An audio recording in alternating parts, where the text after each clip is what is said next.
Hello everyone, my name is Sean Simons, PPG Grandpa. I have a SkyTap Angel Paramotor. As you can see, I am connecting the risers in a reverse configuration while the machine is on the ground. When I am ready, I sit down and I buckle in. Notice how I have no weight of the motor on my back or my shoulders. When people ask me how much does my paramotor weigh, I'm like, I don't have it on my back or my shoulders long enough to have it really bother me.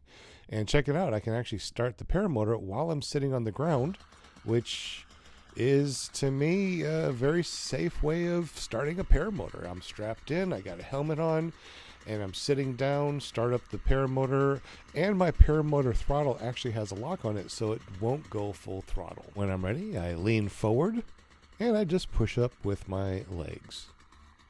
Adjust my paramotor like that, rev it up for 30 seconds, and I'm going through one more checklist. I'm double checking to make sure the carabiners are shut and locked, that the trims are set, that the streets are straight, the tip steering is on the magnet, and that my brakes are free and clear to the pulley.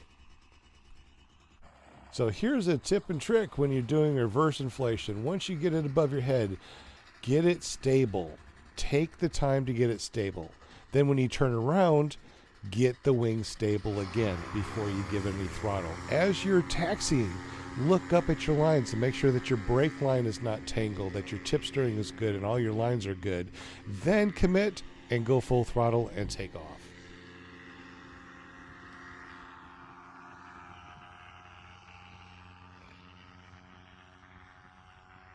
So the first thing we're going to do is a touch and go. We're going to land, we're going to touch the bag, and then we're going to keep on going.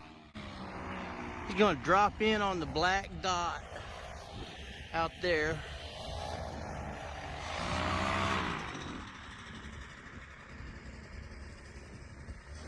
Take off again.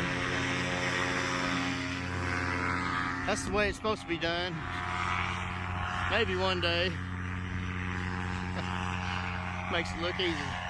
When you see expert pilots flying and doing maneuvers on YouTube, remember there are hundreds and hundreds of hours of practice doing it. And that's with a big old motor. Before they put this on the internet. And you don't see all the fails and all the times that they've done it before.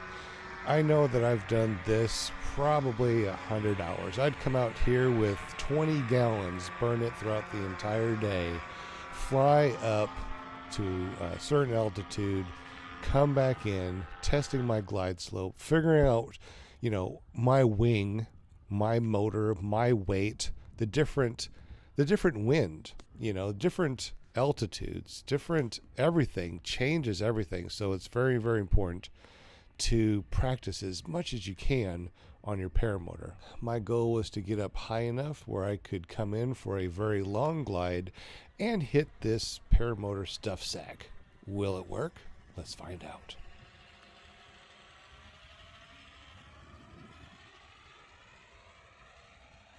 And boom, tapped it. Another awesome round. Let's go back around again. Now, being accurate doesn't mean that you have to get up to 500 feet and come in and coast to hit the stuff sack. Another way of doing it is to maneuver around something and hit your target.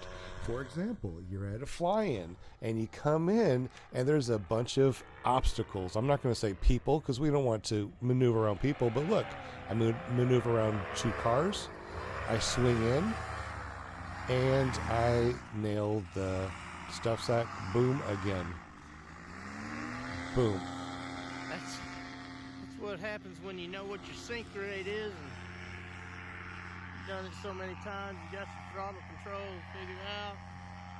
What if we need to stay low and come in at a 45-degree angle? So that's what I'm going to be doing. Coming in at a 45-degree angle. Going to be really low, doing a little foot drag. We're going to curve in at 45 degrees. See where that stuff sack is. And pull a little brake so we go up and swoop back down and boom. Nailed it again. All right, so that is a very fun thing to do. But What if we want to pick up that stuff sack while we're flying? Well, here's something. This is kind of advanced. Be very careful with this because the stuff sack is kind of long. You got that string that hangs out the back. So this could potentially, if you pick it up, it could get caught in your prop, pull your foot back, and it could be all sorts of dangerous. So be very, very cautious. So here I come back around. I got my foot down. I'm going to come in and swoop and pick up the Paramotor stuff sack bag.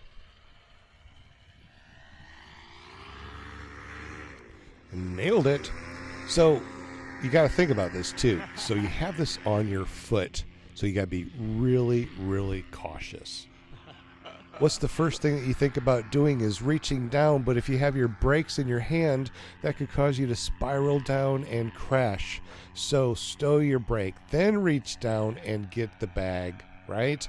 Wad it up a little bit more, and then we're going to place it between our feet so it's easy to drop. Once again, you got to be really, really careful when you do something like this. If this is the first time that you've ever done it, definitely make sure you stow your brake. Make sure you're high enough before you even reach down and grab that. So now that it's between my feet, I'm going to try to drop it into the back of a truck.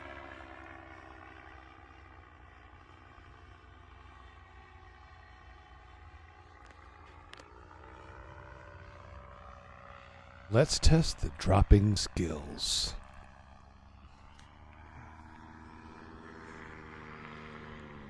Gotta be high enough. Gotta be low enough. And drop it at the right time. Almost. One last skill thing is coming around. What we're going to be doing is coming back around, swooping in and landing right next to the cameraman and drop the wing down right in front of him. That is another skill set that good pilots have, because if you go to a flying and you have obstacles, you got to know where you are and you got to know where your wing is going to land, where it's going to drop. So let's go ahead and watch as I come in for a landing. And of course, you always got to come in and do a little slide.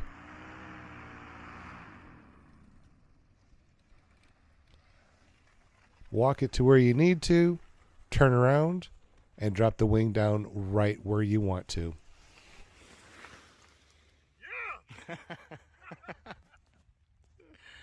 The end.